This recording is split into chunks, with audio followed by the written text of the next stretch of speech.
লোকসভা নির্বাচনের আগে দক্ষিণবঙ্গের পর এবার উত্তরবঙ্গে আসছেন প্রধানমন্ত্রী নরেন্দ্র মোদী। জলপাইগুড়ি অথবা শিলিগুড়ি লাগোয়া জলপাইগুড়ি জেলায় একটি প্রকাশ্য জনসভা করবেন তিনি। আগামী 9 মার্চ থেকে 11 মার্চের মধ্যে অনুষ্ঠিত হবে প্রধানমন্ত্রী নরেন্দ্র মোদীর এই জনসভা। প্রসঙ্গত উল্লেখ্য, গত 2019-এর লোকসভা নির্বাচনের আগে ময়নাগুড়িতে এসেছিলেন প্রধানমন্ত্রী। শনিবার দুপুরে জলপাইগুড়ি শহরের ডিবিসি রোডের বিজেপি জেলা কার্যালয়ে সাংবাদিক সম্মেলন করে একথা জানান বিজেপির জলপাইগুড়ি জেলা সভাপতি বাপি গোস্বামী। প্রধানমন্ত্রীর এই সভাকে ঘিরে ইতিমধ্যেই জোরদার প্রস্তুতি শুরু হয়ে গেছে বিজেপি শিবিরে। বিজেপির জলপাইগুড়ি জেলা সভাপতি বাপি গোস্বামী বলেন, জলপাইগুড়ি অথবা শিলিগুড়ি লাগোয়া জলপাইগুড়ি জেলায় একটি প্রকাশ্য জনসভা করবেন প্রধানমন্ত্রী নরেন্দ্র মোদী। বিশাল এই জনসভা অনুষ্ঠিত হবে আগামী 9 মার্চ থেকে 11 মার্চের মধ্যে। আয়ুষ্মান ভারত সহ প্রধানমন্ত্রীর বিভিন্ন কেন্দ্রীয় প্রকল্প নিয়ে পুস্তিকা ছাপিয়ে তারা মানুষের বাড়ি বাড়ি যাবেন বলেও জানান তিনি। সদ্য বিজেপিতে যোগ দেওয়া কালিয়াগঞ্জের তৃণমূল বিধায়ক সৌমেন রায়কে জলপাইগুড়ি লোকসভা কেন্দ্রের বিজেপি প্রার্থী করা হতে পারে। সাংবাদিকদের এমন প্রশ্নের উত্তরে বাপিবাবু সৌমেন রায়কে দল বদলু বলে কটাক্ষ করে বলেন, উনি আমার জেলার বিধায়ক নন এবং আমি ব্যক্তিগতভাবে ওনাকে চিনি না। ওনার বিষয়ে যা বলার কেন্দ্রীয় নেতৃত্ব বলবে।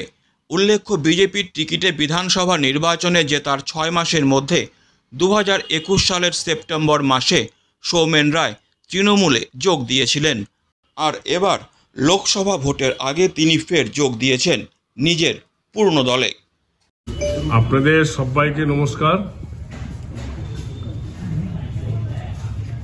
আমাদের কয়েকটি কর্মসূচির বিষয় নিয়ে আপনাদের সামনে আজকে আমরা উপস্থিত হয়েছি।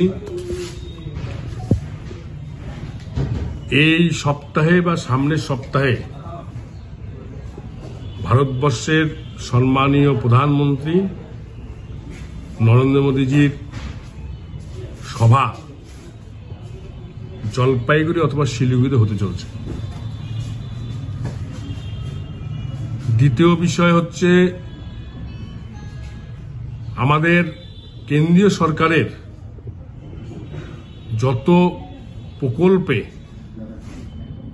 সাধারণ মানুষ উপকৃত হয়েছেন, যাকে লাভার্থী বা বেনিফিশিয়ারি বলা হয়, তাদেরকে নিয়ে জলপাইগুড়ি জেলায় একটা বড় আকারে তাদেরকে নিয়ে সম্মেলন হবে। তৃতীয় বিষয়,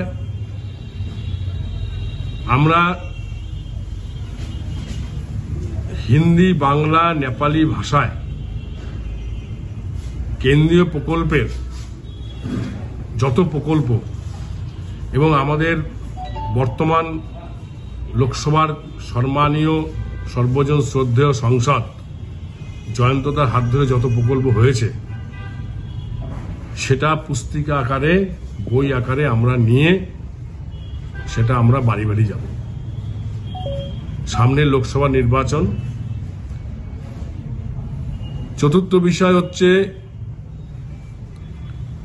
যত কেন্দ্রীয় প্রকল্পগুলোকে, মোদিজির প্রকল্পগুলোকে এরা বঞ্চিত করেছেন, আয়ুষ্মান ভারতের মতন প্রকল্প, সেটা মানুষের দরবারে সে সময় যাওয়া হবে। আর দিদিভাই বলছেন যে 100 দিনের প্রকল্পের টাকা আমরা আটকে রেখেছি।